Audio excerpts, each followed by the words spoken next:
At the tone, please record your message. When you have finished recording, you may hang up or press 1 for more options.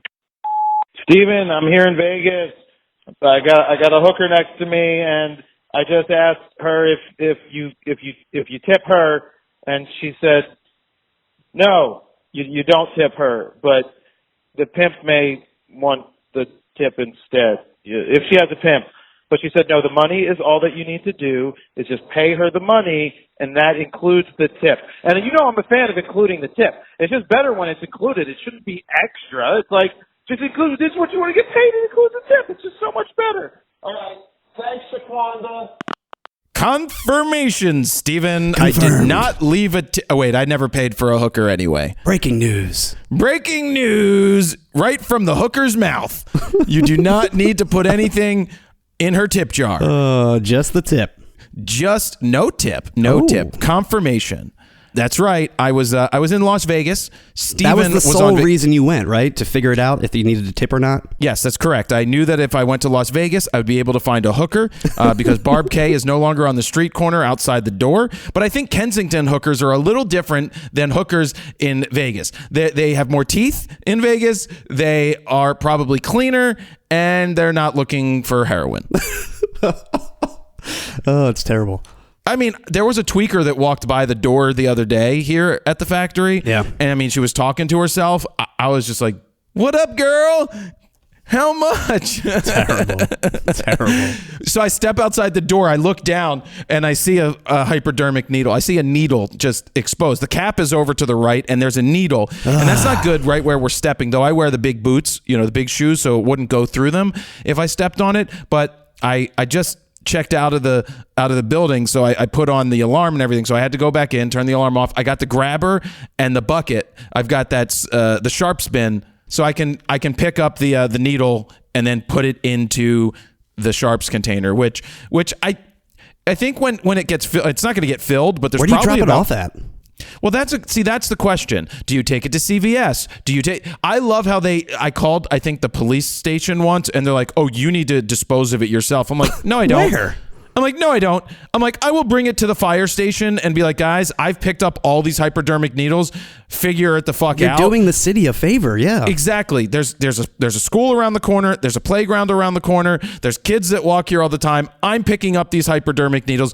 The least you guys can do is get rid of them. Or I'll just take it to CVS and just drop it by they have a bin for unwanted drugs. Yeah, I know my town does too. Any old prescriptions or any drugs that you don't take anymore, you're supposed to drop it off there. When I was leaving either Vegas or LA, I don't know anymore, they had a green bin that was like amnesty weed bin.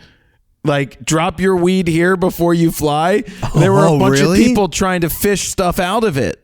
Really? No, I made that up. Oh. But no, they did have a bin. They had an amnesty bin. They really did have an amnesty bin that's like, put your weed here. And it was like, wait, aren't we on the right side already? Like, if you already got through TSA, why would it matter? Why would you dispose of it then? I'm already through TSA. I made it. You guys failed. It's like at TSA when it's like you can't bring water, so you have to leave your water there. Oh, it's not hazardous on this side of the aisle? Like, what if it was a hazardous thing? Anyway, we're going to talk about my trip. We're going to talk about Steven's vacation. We're going to talk about the 50 shots in 1 second that I did at a thing called Slam Ball. The guy having his lens broken, the $12,000 one, and I'm going to call him an asshole. Ooh. Not really calling him an asshole, but really he's an asshole. But he's not an asshole in the figure of like he's an asshole. It's just there's an asshole thing there. There was a Nikon Z8 recall or advisory. I know that Nikon wasn't happy with me using the word recall, but wasn't it a recall? Like, did they reach out to you and say, hey guys, just so you know, there's an advisory. It's not a recall. It's not really affecting very much, but we just needed to let people know, right? So it's not like we got that in the mail or they called us. I didn't get any emails, yeah.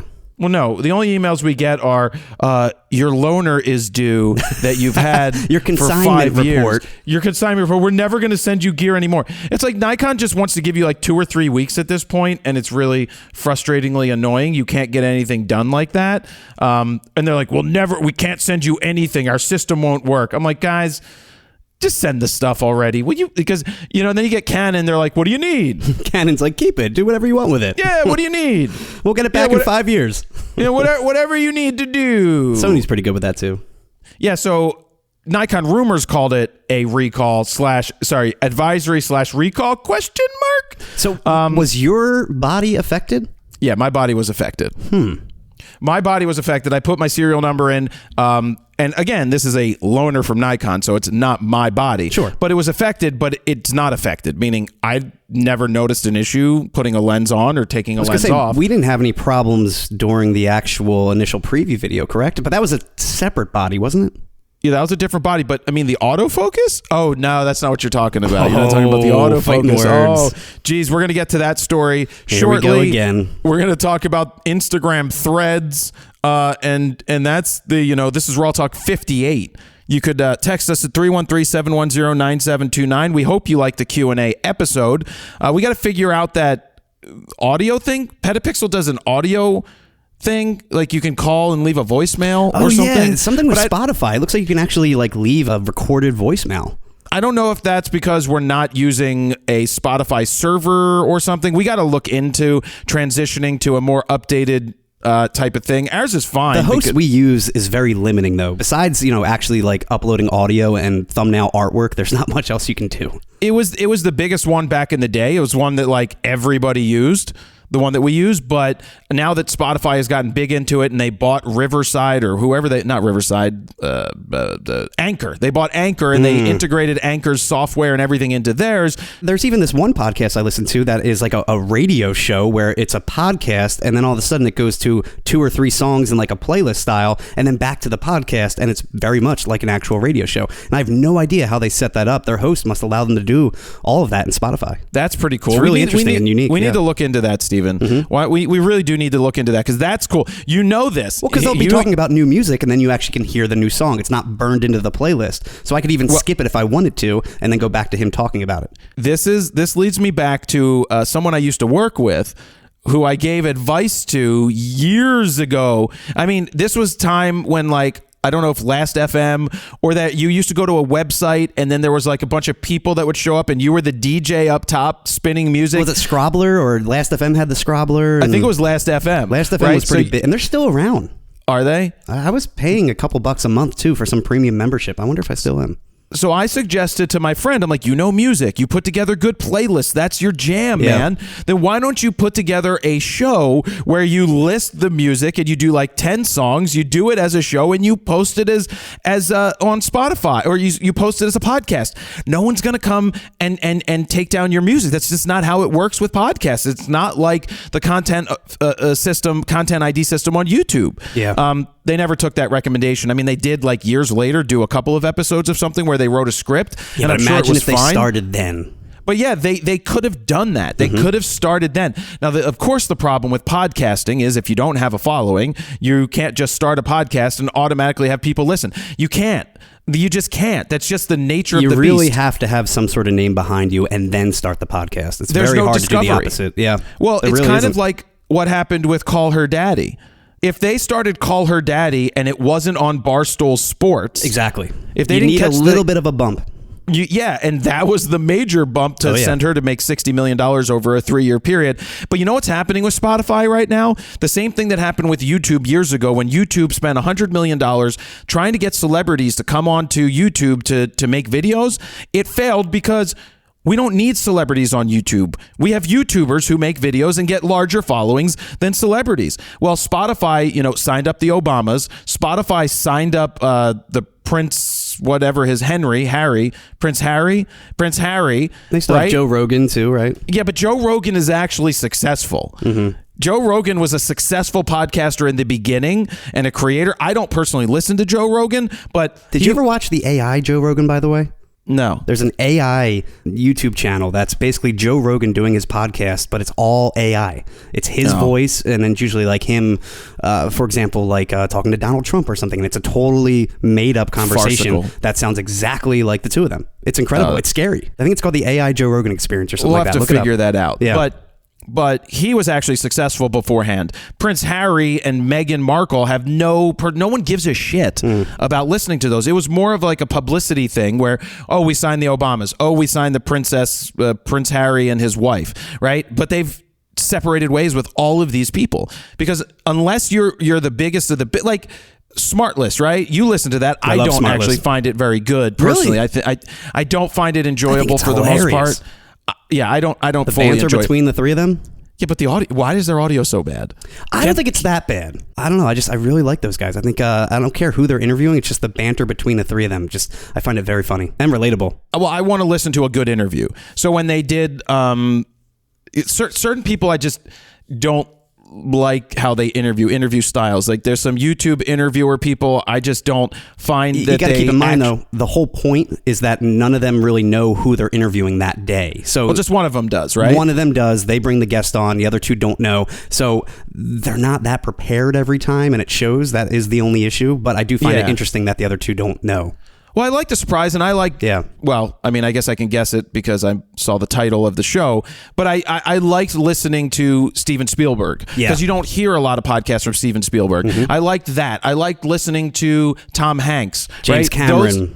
Those I like. But when it's just a random everyday person that really doesn't have a lot to say, I don't find it interesting. Like if there's no value for me to gain from it, I don't just want entertainment personally, so I choose not to do it. Anyway, why don't we move into your vacation, Steven? You were off for a whole week. For 5 days, yes. A whole week. It was like 10 days. Week, and I am so glad you had something to do going to Chicago and Vegas because I think you would have been freaking out when I got back. And you were actually really good this time. I feel like you had a nice refresher going away while I was away. Well, where'd you go? Let's talk about yours first. I just went down the shore, the beach, good old Ocean City in New Jersey. A bunch of my family got together and we all rented houses on like the same block. Before we used to rent one giant house for like 30 of us, but it just became too much, and there's so many kids now, so many nieces and nephews. And I'm really glad what we did this year where we kind of split it up by family, but we were still on the same block for the most part. So I wasn't waking up at 5 or 6 a.m. to little kids running around the entire house screaming. Not yet, Steven. Not yet, in a couple months. Well, they kept saying, this is the last time, last vacation by yourself. Enjoy it. No, it's not. You can leave your kids somewhere else and go away. But the good news is, I expected the worst week ever in terms of weather because that's what it looked like. It looked like it was like a 70% chance of rain every single day. Not just rain, but like thunderstorms. It was here at home, but I guess the ocean breeze was enough to keep it away from there because it was nice blue skies the entire time. So I was living it up on the beach. I hate the beach. I didn't get burned either. I was absolutely shocked that I did not get burned. No sunburn. I went nuts with the sunscreen. And yeah, overall, it was a great getaway just to have a couple days off and do almost absolutely nothing. I hadn't read a couple books. We've got... What'd you read? Some baby books. Oh, Jesus Christ. Did you get a name yet? We have a name, yeah.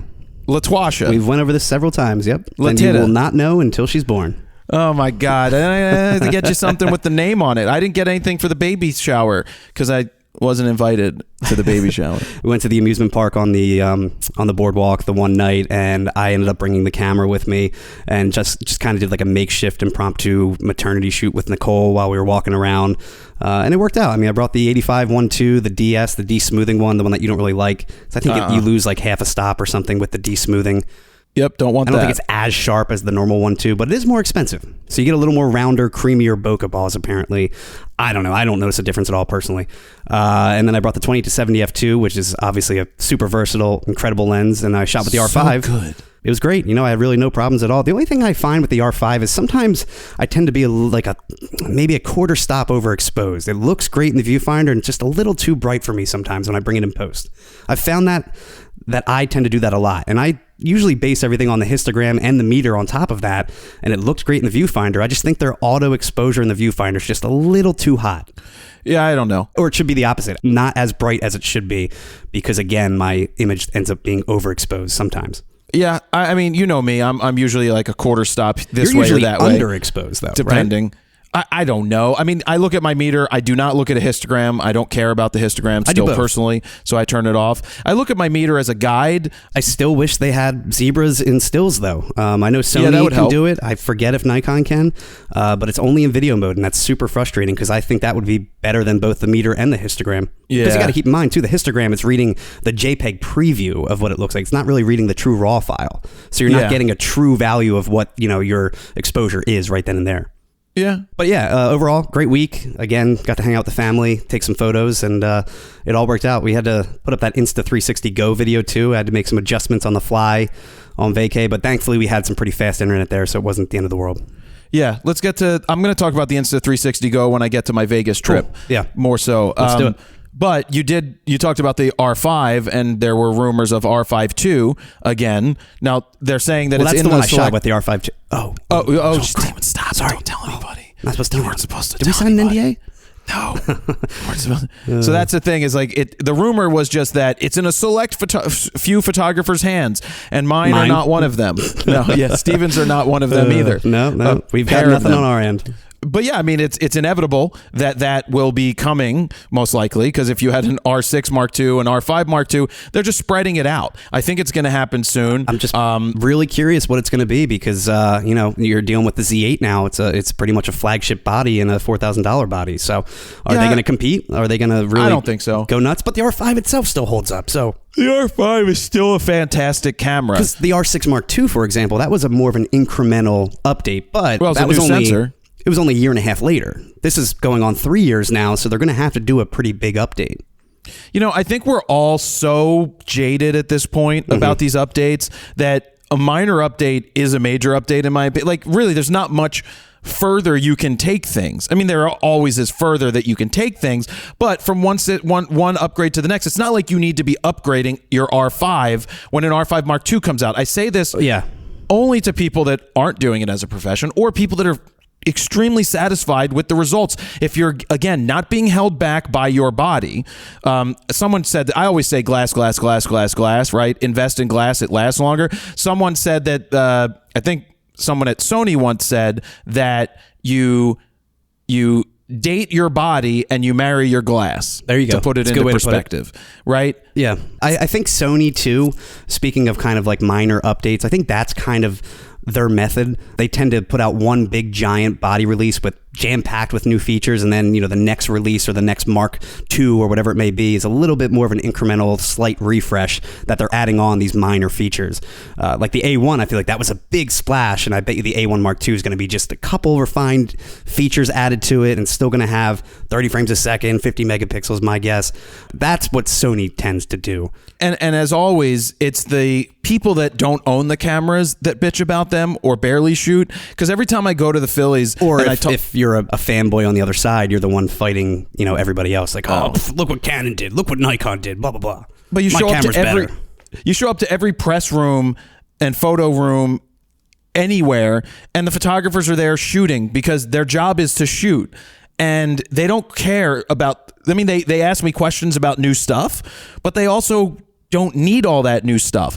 I like having the latest and greatest because they send it to me, so I get to do it. And I've always talked about that I just like having the latest tools. As we'll talk about in the Vegas trip, my R3 being capable of doing up to 195 frames a second at a 50 frames clip, like, we're going to talk about that in a second. Well, and at the end of the day, ignorance is bliss. It's nice that, they're probably not paying attention to every little new piece of gear that's out there, so they don't even know what's out there half the time.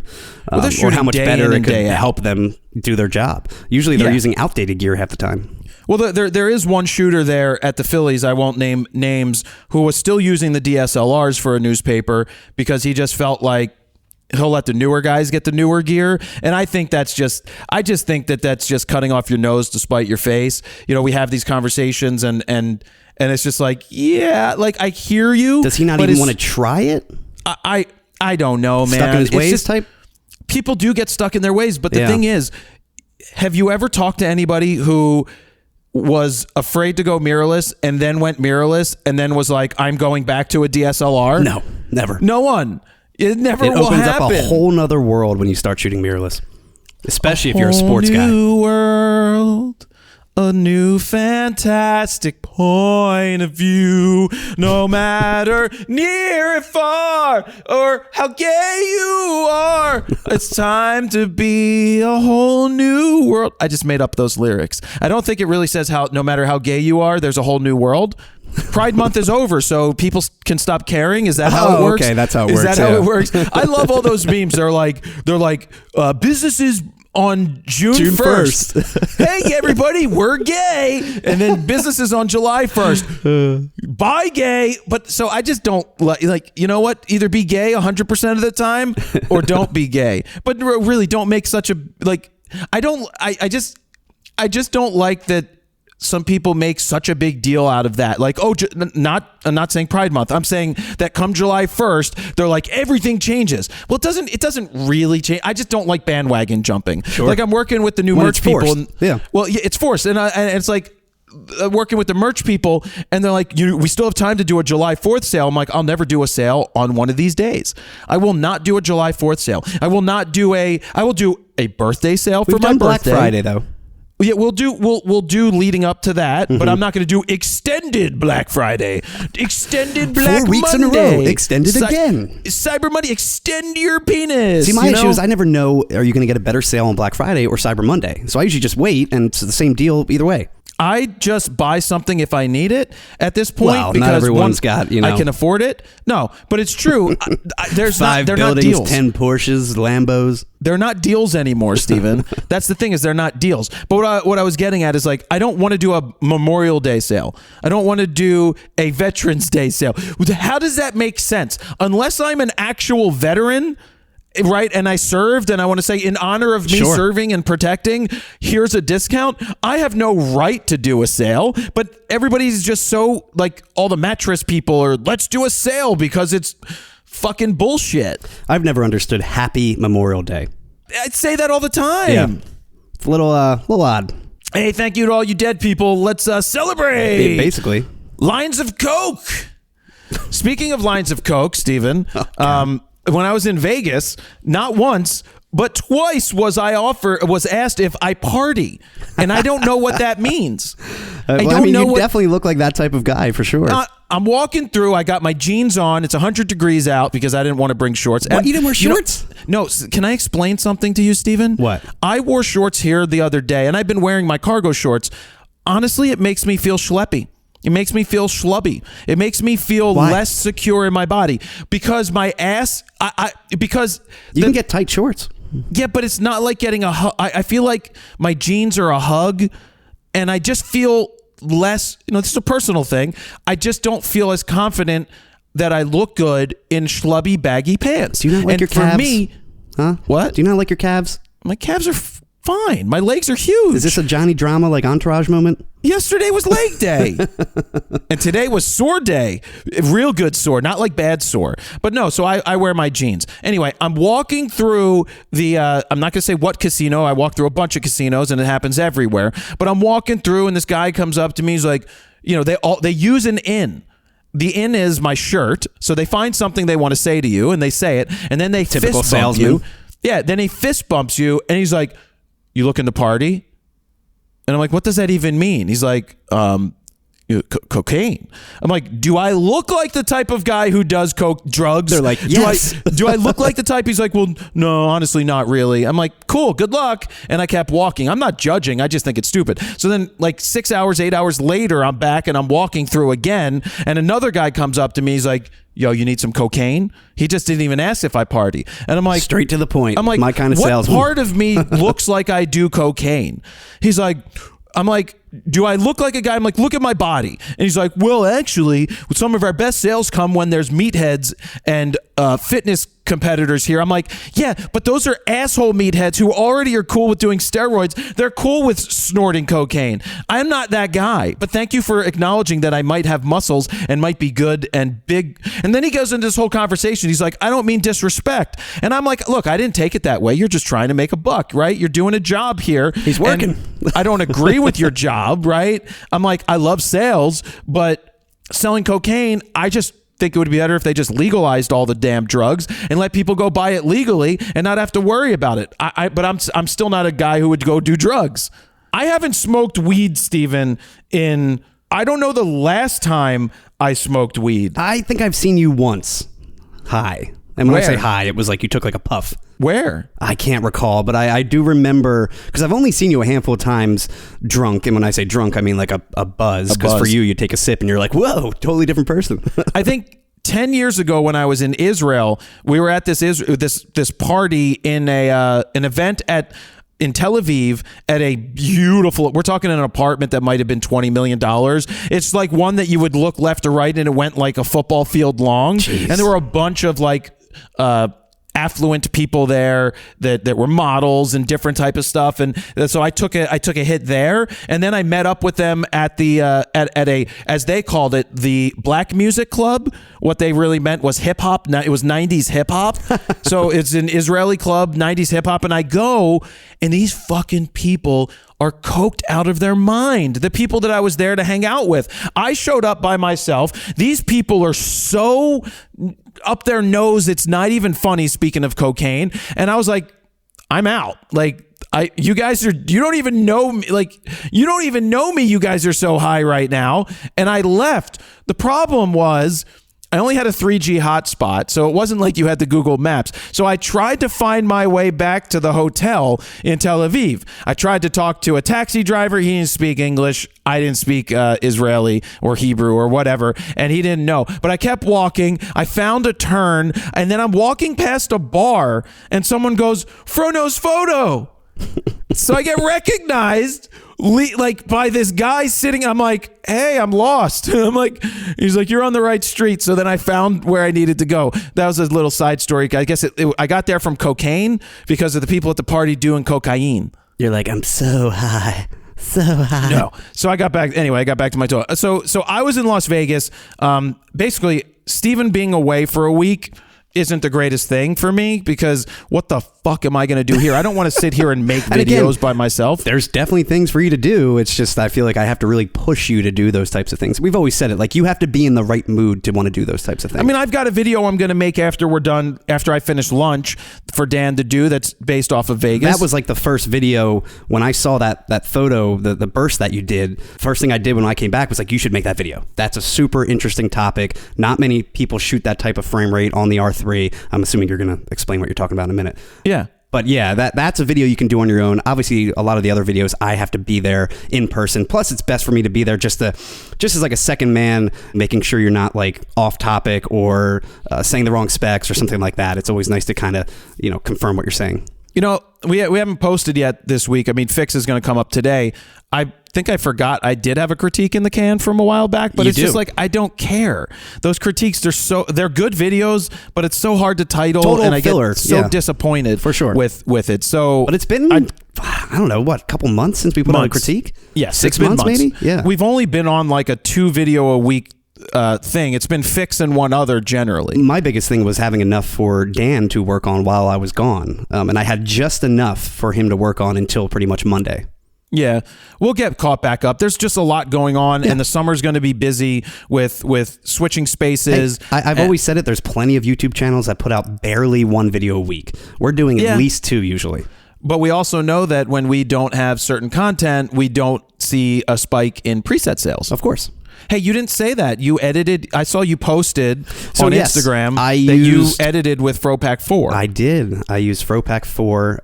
Now, specifically, I used a mixture of FroPack 3 and 4, and with the 4, I used the new auto masking and everything for the facial features and for the full body too. So, I mean, literally 1 click and it looked great. And I hate saying that, like 1 click, it works. It really does. It's amazing what Lightroom offers now. Now, it does take longer to process. That's the only thing. It takes a second to auto mask and everything like that. And there was a time or two where it didn't find one of the eyes and I had to go in there and manually do it. But for the most part, I mean, especially if you're new to Lightroom and scared of masking and that kind of stuff, it really is incredible. So I'm excited to put this out with FroPack 4. I don't know how we're going to do it yet. We got to figure that out. But now, did you use a FroPack 4 preset? I did. I have like a very colorful, vibrant preset. Describe it to me. I just did. Colorful and vibrant. Colorful and vibrant. It's so hard to do this because like it's so vague. I got it. No, I got it. Gay. The preset should be called Gay. June. Go get June is pretty good. No, June. See, June would remind me of something being red and Handmaid's Tale because her name is June in Handmaid. That's a deep pull. See, I just don't know what. I also have like a preset that I think one of my favorites is. Describe it. Well, it's the new version of Skittles, essentially. It's like Skittles version 2, but I don't know what we're going to call it. Do we call it Skittles 2.0 and just straight up say this is what it is? It could be Skittles 2.0. It's a much more refined version of Skittles, and it's more of the calibration and colors that I messed with versus just more basic edits. Let's just say that. I'm going to have to try Skittles 2.0 out. We're going to have to do it. But I'm big and gay. I like gay. And Lightroom just added version 6 of their calibration, so I have yet to mess with that. I'm curious if that affects any of the presets that I've been working on. I don't think it does. They said it was more of a minor adjustment. Well, I'm curious to check out these masking tools. Maybe we'll just include it with 4 or in the bundle. Maybe I'll go back and it's like a bundle thing and redo triple play bundle and just put it up there and it's included. Again, it's so nice because you can add on a normal preset and then add that on top of it. So it's not like you're going to have like double the crunchy preset because you're using 2. You can just simply add on after the fact and it does a really good job. I guess it could work on other people's presets, but it could. But our presets are better. You know, that's how I've been pushing our presets, not to beat this dead horse. I've been saying it lately because we got so many messages from people saying that other people's presets just don't work and on a majority of their images, and we take the utmost care. Anyway, I don't want to talk about presets. Yeah. We'll offer them when it's time to offer them. ProPack 4 is coming soon. We'll probably focus next week on naming and getting sites ready, and then going to the text line, the 313-710-9729, probably asking for testers there. People that already own the triple play may get to be the testers. We usually look for like 50 to 100 different people to test it out and give us some feedback so we can get some testimonials. So I went away. I actually scheduled a trip to go see Manny in Chicago. So I flew out Monday afternoon because I was thinking of flying at 6 a.m. Tuesday morning because I wanted to shoot a Phillies game. The Phillies are going to Chicago. The Phillies are going to play the Cubs at Wrigley Field. So I'm like, well, Manny's in Chicago. Why don't I go to Chicago for a day and a half and then fly to Vegas after there to continue on to go do that slam ball shoot that I did. So Chicago was fun, except for the fact that when I walked out of Manny's place on Tuesday, I sniff in the air and I'm like, wait a second. I didn't know there were going to be wildfires, smoke down here because we didn't have it. And they almost canceled the Phillies game because of that. What was the air quality? Did you get a number? 190. Yeah, it's getting on the verge of pretty bad. Yeah. But I think anything over like 70, they say, is not really acceptable. It was a pretty big crowd. It's a pretty good crowd, pretty big crowd for a Saturday. But I will say, the regular crowd shuffles in.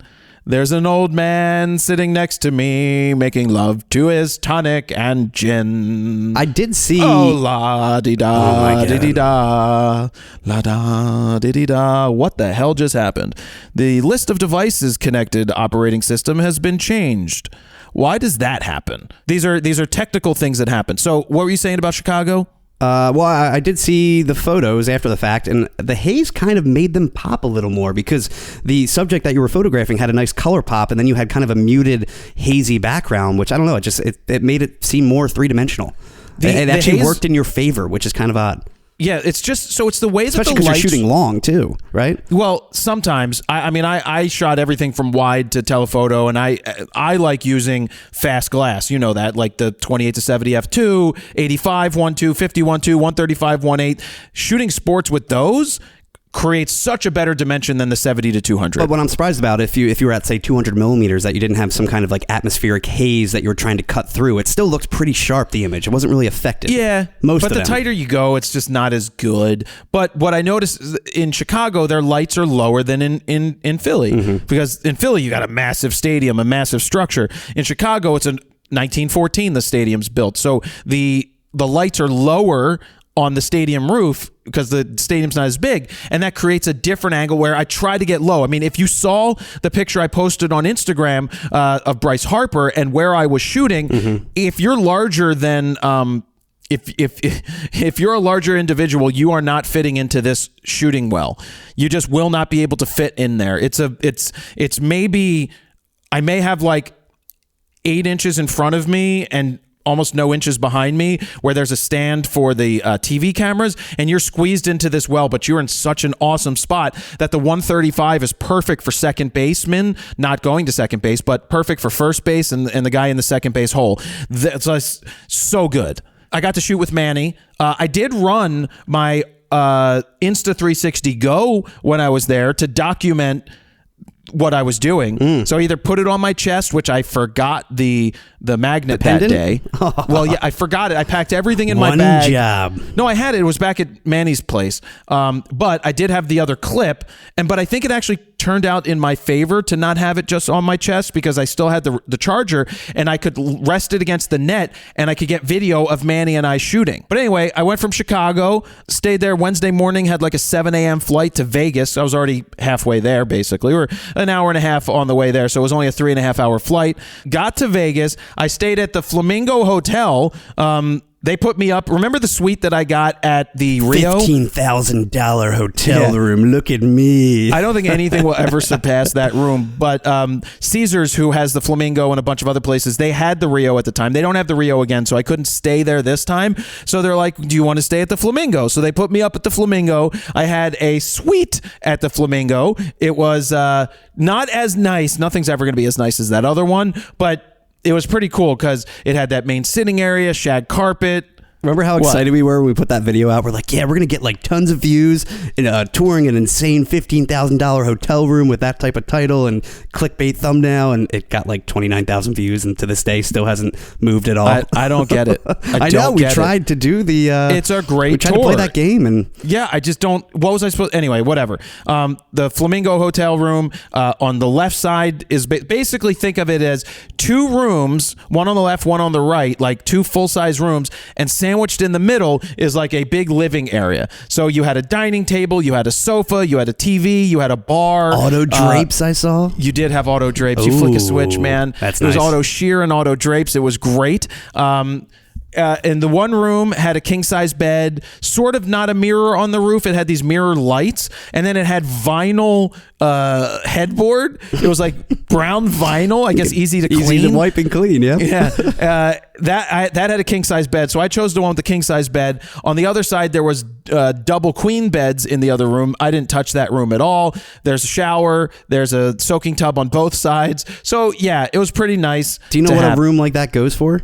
I didn't even look, honestly, this time. I could try to find out. But they also had flamingos downstairs, actual flamingos. They have a wildlife preserve there. Oh, really? So there's flamingos. There's they have like 50 birds. And then there was like a stork or a pelican. No, it was a pelican. And so I took some pictures of that. That was basically like my trade-off. Hey, show people that there's some birds here at the Flamingo, and I gotta test out a new lens. Let's go to the zoo. I mean, let's go to the Flamingo Hotel. Let me go to Vegas to the Flamingo to shoot the thing. No, I mean, it's a write-off then, right, Jared? Well, that's how I do it. Like when I reach out to people, it's mutually beneficial. I'm coming to town. If they can do it and they want to do it and trade for social media posts, I'll do it. Sure. Why not? So anyway, that was that. But the main reason I went is for Slam Ball. I met these people that have they did Michael Jordan's Last Dance, and they're a production company. Well, the one guy that was basically one of the leads at the production company used to play Slam Ball 20-some years ago, which was an actual old of a sport? Yeah, it hasn't been around for 21 years, but it had a couple year it's a run. comeback, okay. It's a comeback. Don't call it a comeback. So he is taking this on. Now, for those who don't know what Slam Ball is, it's not Spike Ball. Spike Ball is the one with the round net. That's not a TV show. Slam Ball, think of basketball court with trampolines in the basically around the nets, so that the basketball players can bounce high above the rim and slam the shit out of the ball into the net. We went over this before. We did? Yep. Oh, I don't remember. I think 2 anymore. weeks ago. Oh, you could still shoot, you could still all of those things, but now I got to experience it. And what I loved is they're training inside of a warehouse, right? So the everything is there inside this warehouse, and they're training because it's training camp for the teams to get ready, because it's coming back. It's going to be on ESPN and ESPN Plus, probably ESPN 2, ESPN 12. There's and no all way those. it's going to be on normal ESPN. The first game is on ESPN. Okay, the first game. The first game. They'll give them that. But then it says TBD or on Plus. They're going to be showing the others. So I guess a lot will depend on the popularity. Streaming on Plus, just like every college softball game, which everybody watches. Right. At 2:30 on a Tuesday. on a Tuesday that Nikon is worried about me being seen on. Oh, yeah. And telling me that they were we live can't streaming use it. though when we had the Z8. And no one's watching women's softball. I mean, I love that shortstop. That though, rep though, he was very concerned. He was very going to upset. pull the plug. And I said, I didn't know either until we got there. Well, like, he made requests. I knew it. I knew it was happening. I just didn't tell him. And you knew not to tell Steven. us. I knew not to tell him. You were like, he has one request, and I'm like, request denied. What was the request? Only stay for 15 minutes or something? Yeah, 15 minutes. I'm like, dude, not enough get time the at all. fuck out of here. That's what people don't understand too. With some of these initial previews, we have zero time. You know, it's Or like they here's the try to camera give for an you hour. zero time, Yeah. and we don't accept that. I don't accept. Remember the press that. trips when we would do that kind of stuff? They'd be like, all right, we're going to be here for 30 minutes. Have fun. That- it's like, we that just was got a the Canon camera. trip. We need to set up everything. We need to do the whole menu. That was the Canon RP trip. They take us to like in New Orleans. In February into a cemetery, and they're like, yeah, we got 15 minutes, and I'm like, guys, we need at least 45 minutes to do this. So The mausoleums, right? yeah. So I got some good stuff. That RP was pretty good. Anyway, was good, Slam Ball. I went out to do this because this production company is a company that I would like to work with, but they have this cool thing going on. And just like when I ended up with that Coach Raveling shoot 2 weeks ago in LA because I put myself out there and met these people and hung out and that stuff happened. Well, they're like, do you want to go to Vegas and shoot Slam Ball? I went on my own. Like Not paid a for hired it myself. photographer, yeah. No, not a hired photographer because they're busy. They couldn't really, make a decision on figuring out the logistics. And I said, you know what? I'm just going to show up. And so I just showed up. As long and as they you were have the happy. access, that's all that matters. Oh yeah, I showed up. It's not a big deal. And I love the challenge of being able to show up into a situation, not knowing what it's going to look like, what the light's going to be, and figuring out how to get the winning shots. In 3 right? shots or less, right, Jared? 3 shots or or 3 less. shots or fewer. The 3 shots or less. It was 3 shots or less. Remember and we put that generally first it's video 2. out there like, it should be 3 shots or fewer, not less. Fuck you. Less.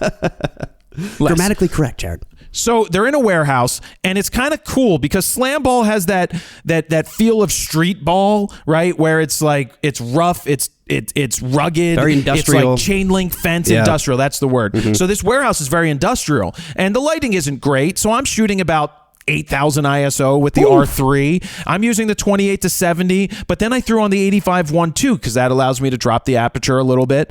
Drop the ISO a little bit, and the tracking is still perfect with the R3 and the 85 1.2 for the action. But I noticed on the wall the logo, and you guys can go to my Instagram, Jared Polin, and you can see this stuff. The logo for Slam Ball is a guy flying through the air, and it just looks really awesome. It's very Jumpman Jordan. That's what it looks like. But without the Jordan feet. The feet, spread. yeah. Instead of the feet being spread out like that, like a star almost, it's more like the feet are bent. It's like you're soaring through the air, and your arm is slightly back behind you with the ball up, and your other arm is part's forward. very Jordan-esque. So I noticed this, and so I'm getting shots. I'm trying to get guys slamming the ball with this logo off to the left-hand side because to me, I want to get a guy in that logo pose flying through the air and have that logo in it. So I'm at one of the practices, and I tell somebody, I'm like, look, I want to do this. Here's my idea. I want to shoot it this way, but I need to clear the background. So we ended up finding a clear background. They took a timeout in between changing something. I picked the guy that I wanted to do the slamming. And so I told him what I need him to do. And I basically got set up to shoot 50 frames in a second because the R3 allows you to shoot 50, the equivalent of up to 195 frames in a second for 50 shots, which gives you only 0.26 of a second. It's like a quarter of a second, yeah. Now, that's not enough time to get a guy flying all the way through the air start to finish. So I start dialing down. I did do some you at can that. dumb down the frame rate.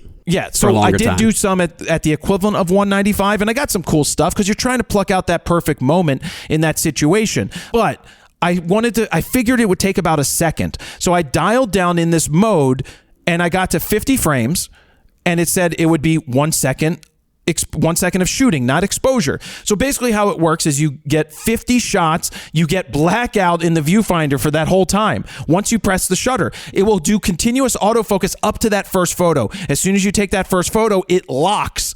So me knowing that the guy is going to be horizontally jumping across the frame, I pre-focused on the rim. And composed it the way that I wanted it with the 28-70. I think I was at 33 millimeters potentially for that at f2 at 8,000 ISO because I knew exactly what I wanted to get. When you do have that full second, the camera locks up for like 8 or 9 seconds, correct? 8 or 9 seconds after you're done shooting. Clear the buffer. It clears the buffer. So if that is a once-in-a-lifetime type shot, you don't really want to gamble with that mode, but the fact that he could have done it again and again and again for you, it is nice to have that option. So the guy did it once. Wow. And I got my lines set up right. I was prepared in my crouch exactly how I wanted to do it. Oh, I thought you maybe put the camera on the ground or something. No, I did this. I handheld it. I got my line straight, pre-focused. The guy starts running. As soon as he hits the tramp, I hit the button because you have to time it. I don't know if it's going to be a second or not. Yep. I time it. He goes flying through the air. Ball goes through the bucket. The viewfinder opens back up. 9 seconds later, I'm looking, and I nailed the sequence with 50 shots.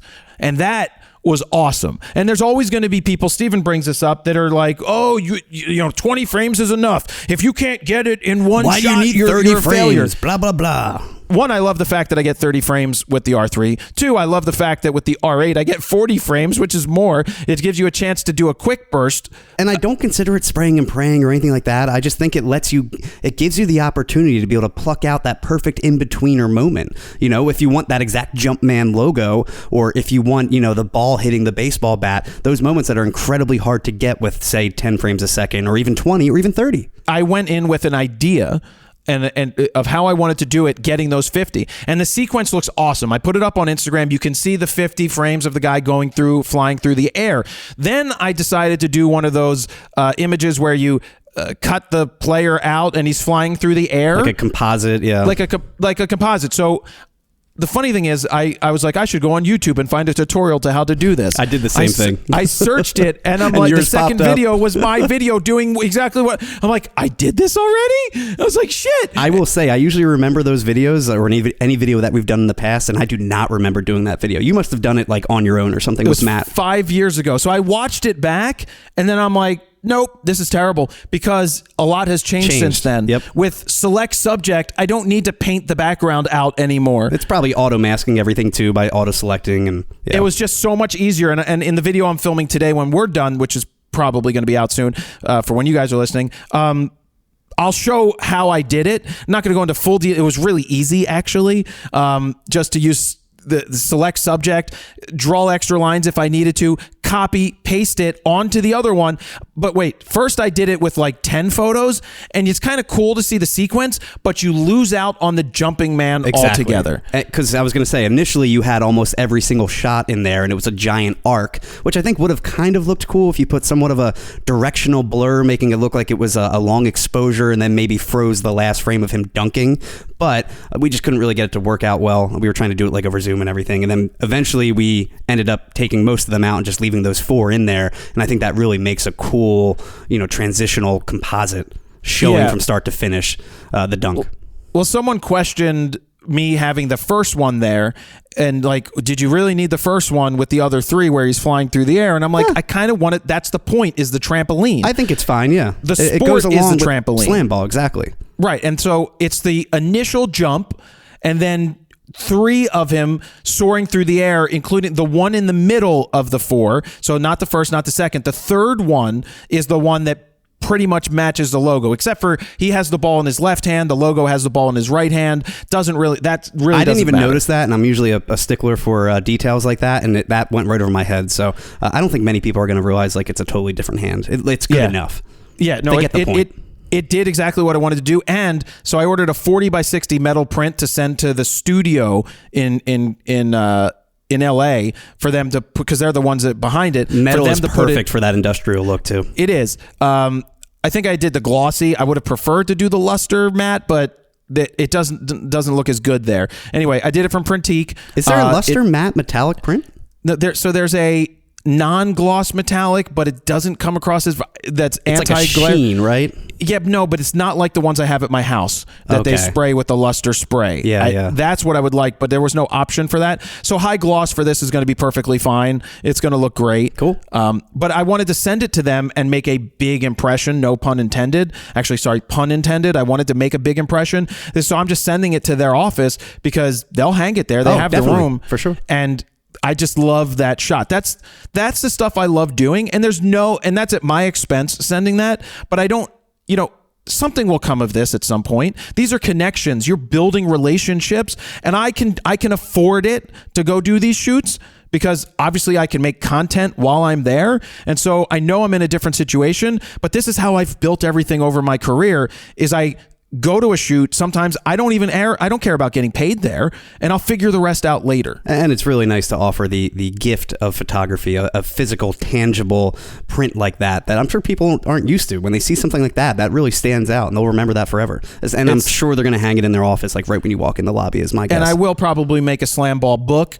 I'm going to go back on July 21st. 22nd, fly home the 23rd, because they have Slam Ball officially starting up again, and I'm going to go take photos of the actual games. Should have better lighting because it's on ESPN. It's at a college, and I don't know the shooting angles as well because there's going to be glass boards, and I don't want to shoot through the glass, and I don't think they're going to cut holes in it because that would kind of be dangerous in this sport. So I'll figure it out. That's the fun of this. I'll figure it out and make it work. So be sure to tune in July 21st, ESPN. And back to the frame rate discussion, just having the higher frame rate of up to 195 frames per second. Obviously, again, the R3 is a little limiting because it does lock that exposure and locks the it doesn't focus. lock the exposure. I mean, I guess it locks the exposure. Well, it doesn't matter for that. change, yeah. Well, you were not going to change it in that quarter of a second But anyway. it locks everything up. Now, what I like about the Z8 and Z9 is that you have the 60 frames per second DX mode and then the 120 full frame 11 megapixel JPEG mode.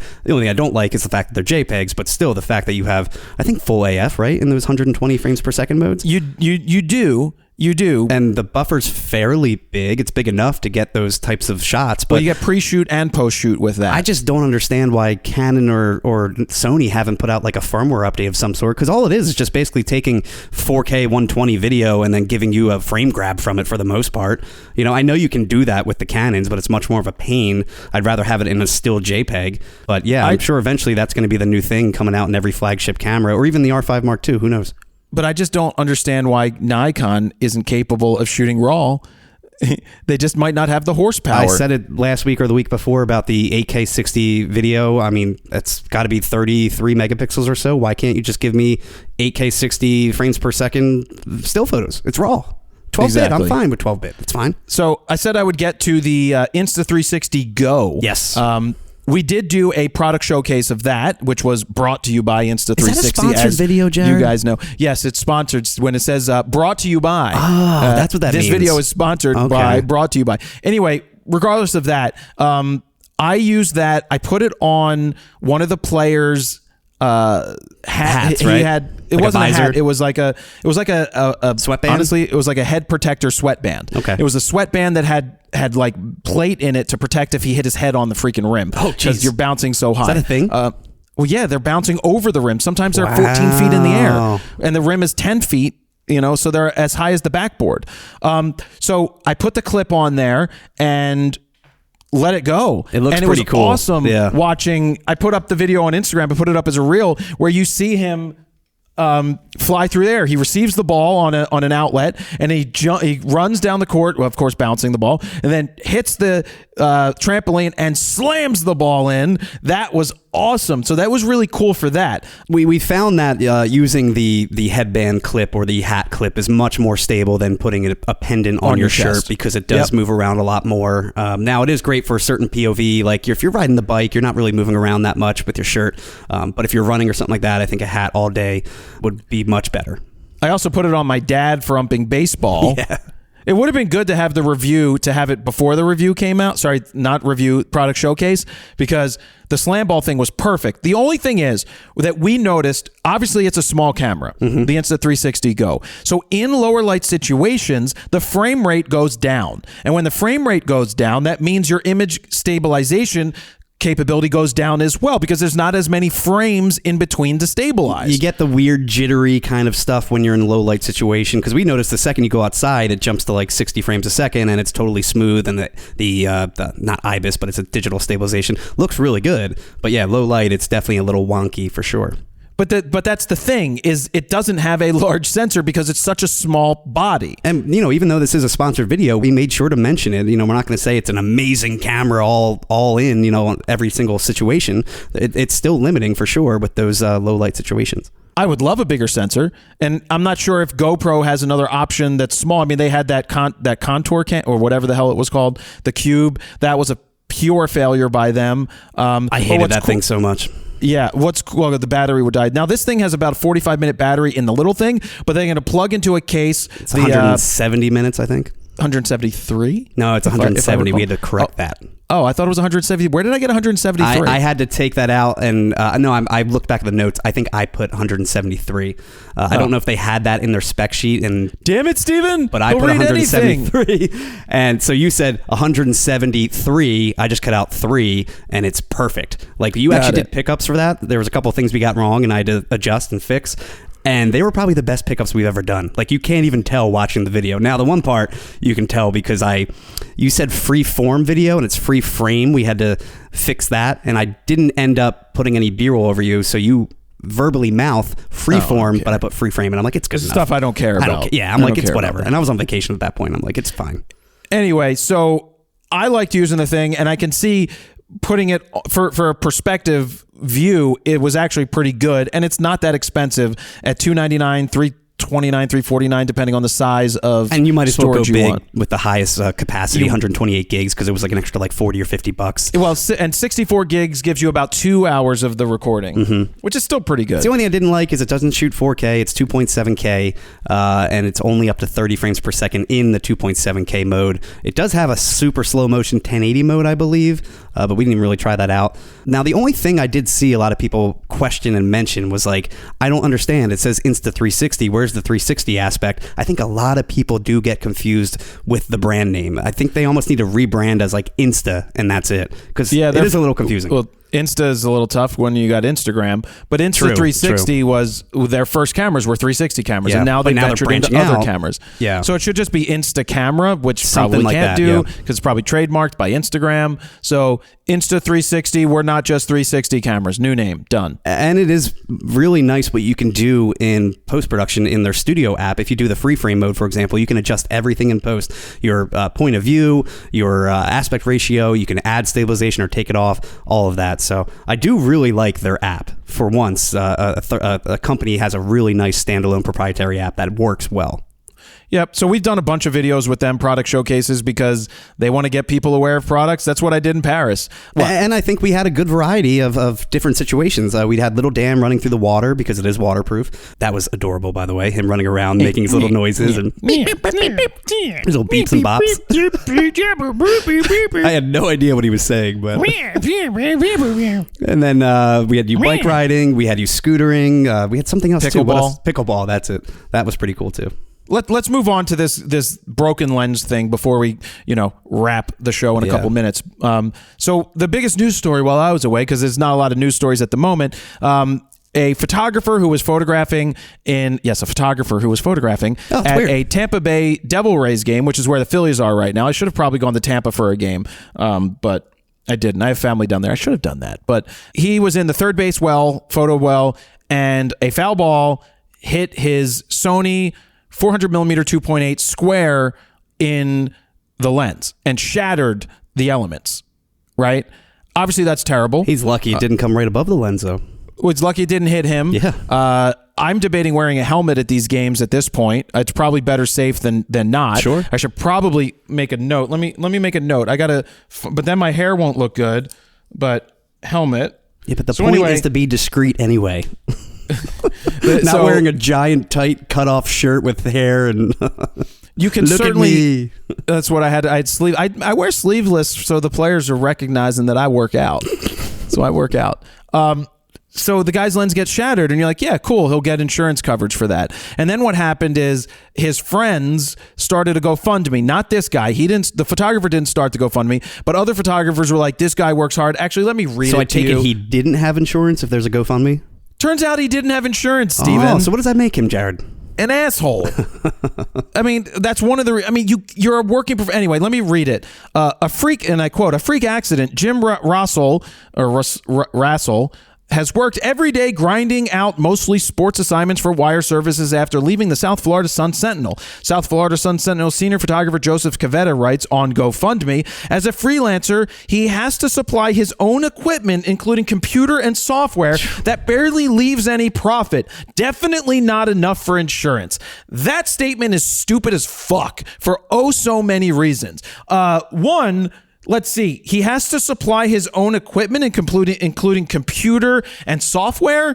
Shit, any $1,000 computer today and any Mac from a MacBook Air would be a MacBook Air, a brand new one for $1,000, is well capable of handling the JPEGs that you're probably shooting. Or even if you shot RAW, the computer is so much more powerful than anything else. But you don't need the latest computer every year. You buy a computer once. You spent $2,500 for a MacBook Pro, whether you got a 14-inch or a 16-inch, and you're set for years as a photographer. What, 3 years now? And it still rips through Premiere. I mean, I'm dealing with 4K, 8K footage all the time, which is much harder to work with than, a JPEG or even a RAW file. So, okay, that's the computer. That's a dumb excuse. Software costs you $10 a month to have Lightroom and Photoshop. Get the fuck out of here. Photo Mechanic, Jared. Well, Photo Mechanic, I looked up, is like $169, and you don't have to upgrade it for a long time. Yeah. Right? And that's like, you buy that and you're done. Okay, so you're not even that far in the hole. The point is that if that barely leaves any profit, then you're not a working photographer, and you probably shouldn't consider yourself a professional at that point if you're not getting paid enough money to sustain what it takes to be a professional. The biggest point is, if you do not have insurance on your gear and something happens to it, how can you make a living? How can you afford not to have it as a photographer? This is the reason I tried to do fucking my gear vault that ended up failing on the insurance end. Maybe we'll be resurrected one day if I can find the right solution. But my goal with my gear vault was, it's still operational. I haven't updated it in a while, so it's probably not a great working app at this point. And I'm not going to hide that from anybody. It's a free app. But the goal all along was to make people aware of insurance and the reasons that you need it, and then offer them a solution to get them to easily be able to have coverage. Maybe one day I have to make a membership site. There's PPA, Professional Photographers of America. I'm not a big fan of that, but they are honestly a nonprofit, and they have an option where if you are a member for the year, you pay for a membership. This isn't paid for by them. I am not promoting, getting paid to promote them, but they actually have an option where if it's like $400 a year to be a member, that includes up to $15,000 in actual insurance. Right? That would have covered this guy. You just have to be smart. So to say that barely leaves any profit, definitely not enough for insurance, is stupid as fuck to say. It is sad, though, that you probably don't make much shooting those types of games. Yeah, as a quote-unquote professional photographer. I get it, and I'm not angry at this photographer. I'm not angry at this photographer. I do think a lot of them do it, though, just for the access, just to enjoy the game half the time. That could be part of it, but photography is not easy, right? I don't need to keep kid gloves on when I'm talking about this. It's not great that this guy's lens was smashed. But before the GoFundMe was put up, I know that he was already in contact with Sony. Sony was already in contact with them. There's no way they would just give him a new lens. That would set a bad precedent, totally. But I always thought that last element on a lens was more like a protective element. It turns out that it pulverized everything so much and turned it into dust that it would be impossible to bring that lens back up to spec. So they need to replace it. And Sony said that they would replace it for the amount of money in the GoFundMe, which was like $70-some hundred, which is fine. But the fact much better than paying $14,000 or whatever that is. It a $400 or $600? It's a $400 2.8. Okay. You need insurance as a working professional photographer. Yeah. You got to figure it out. It could only be $400 or $500 a year. I pay a couple thousand a year because we've got like $200,000+ in gear that's covered. But the main things you need to look for is you need an inland marine policy. That means that it's always with you wherever you go. So and make sure that if you travel overseas, that your policy actually covers you for out of the country, because not every policy does. So you need to make sure you have that. You have to look at what your deductible is. Is it $250? Is it $500? Is it $1,000? You have to figure all this shit out. But at the very least, you need quality coverage to make sure that if something goes wrong as a professional, to say that you don't have doesn't leave enough money for insurance, well, I guess you'll make no money if you have no gear. So how do you not have insurance to protect you and what your livelihood is? Yeah. That's a rant, damn it. Oh, I know. I didn't want to interrupt. That should be a short. That should be a short, God damn it. Anything to add to that story, Stephen? No, I mean, well said. The rant was perfect. I have nothing to add on my end. Again, I try not to interrupt when you're in that when you're on a roll like that. And then people think I'm angry. I'm not angry. Well, it's the tone when you're on your I'm rant. being emphatic, Stephen. Emphatic. Angry. It sucks that this happened to this guy. And yes, I feel bad that he doesn't have that full-time job that he used to have at the Sun Sentinel. I will say, good on Sony. Their PR is excellent, showing that they're going to help him out, replace the lens, basically at free of charge for the most part to him, because it's just the GoFundMe money. But I'm also glad that they didn't just say, hey, we're going to replace it for free, because like you said, that could set a very bad precedent. I'm going to be like, oh, look, I just somehow lost 20 grand worth of Sony gear. Can you replace it? Let's start a GoFundMe. See what happens. Why you need insurance. Yeah. Last thing here, Instagram Threads was something that popped up yesterday after work. Yeah, was there? I haven't heard about that at all until literally this morning. I'm like, what is Zuckerberg this? was there was no teasing it for a while, or just yesterday he started to tease it, and then they launched it. And for those who don't know what Instagram Threads is, it's Twitter. It's basically Twitter. You can post images. I mean, it works very well. It doesn't have the search.twitter thing yet, but I've been off of Twitter since my account got compromised, and the Twitter people are like, this is not your account. I'm like, guys, I had a blue fucking check mark. Is it the Frono's photo or Jared Polin? Frono's photo. Yeah, what did they say? I'm retiring or something? I'm retiring or something. But I got to the point where it's like, I don't fucking care. I hate Twitter. Yeah. Twitter's a bunch of bullshit anyway. And, screw Elon Musk and what he's doing over there. It's a shame, though, you had 60,000 followers on there. That's a pretty big account to lose. It is, but you know what? I didn't use it anyway. So you have no access at all to it? No, not to that. Did you change the profile photo, or somebody else did? Someone else changed everything. Huh. Yeah, I didn't do it. It's been a long journey. I'd like to say I'm happily retiring. More updates soon. I didn't even fret over it, Stephen. I know you didn't even fret. Someone sent it to me, and I sent it to you, and you're like, whatever. Yeah, I barely use Twitter, and Twitter's not good anyway. Twitter's going to go away. So anyway, Instagram Threads is real easy to set up. If you have an Instagram account, you hit a button, and it signs you up for Threads. Nice. Now, this morning, it came out that if you try to delete your Thread account, it's going to delete your Instagram account. Really? I'm sure that's something they have to figure out how to uncouple. Scary. I don't know how they figured that shit out. But dude, as soon as I went on, I'm looking 20 followers. 28 followers, 50 followers. It's like literally in real time, people, because the way they've done it is because it's tied in with your Instagram. Does it notify me on Instagram that you joined? It says, do you want to follow all the people you already follow? Oh. So if you already follow people on Instagram and you go on to Threads, it's going to automatically have you follow those same people. So that's how you build up a following there. And of course, Gary Vee right away goes and posts and some bullshit about how much I love you. Everybody, I'm so appreciative, right? So I did it. The new Snapchat, Instagram Threads. I have 10,000 followers on there, Stephen. Do you really? Yeah. Not as many as Peter McKinnon. He already has more. I just signed in on the actual website, and it's already linking my S_Eckert account from Instagram. It's great. Yeah. But not if you can't upcouple it. But I have 10,000 followers, and I also said things like, I barely used Twitter, so not sure how and if I'll use this. I don't want to read that. I like interacting with people. Maybe I'll interact in a different way on occasion, but it's like, now I'm seeing people posting their threads as stories over on Instagram because it's an easy one-click thing, but it's like, okay, well, which app is it? And I don't, but I guarantee you they maybe had like 20 million downloads in the first day, if not more. Let me see. Instagram Threads downloads Thread passes 10 million signups in 7 hours. Wow. So that was 13 hours ago. This is one of the things that could take on Twitter.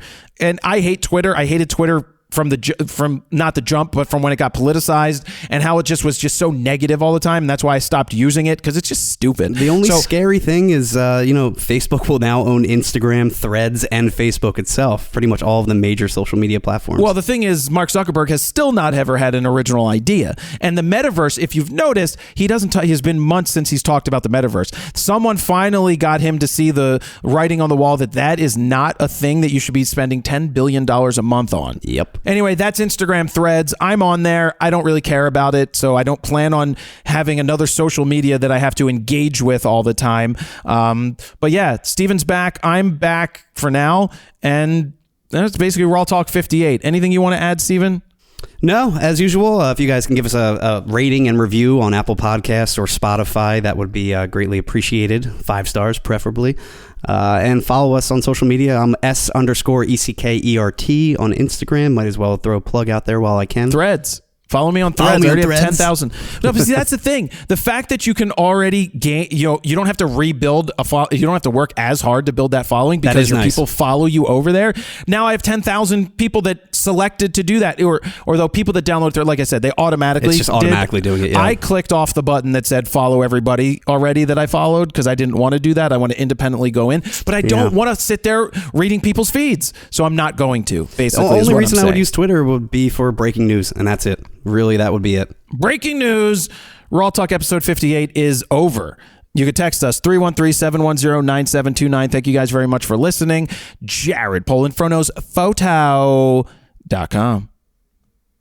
See ya. Bye. See ya. Bye. I beat you to it. Damn it.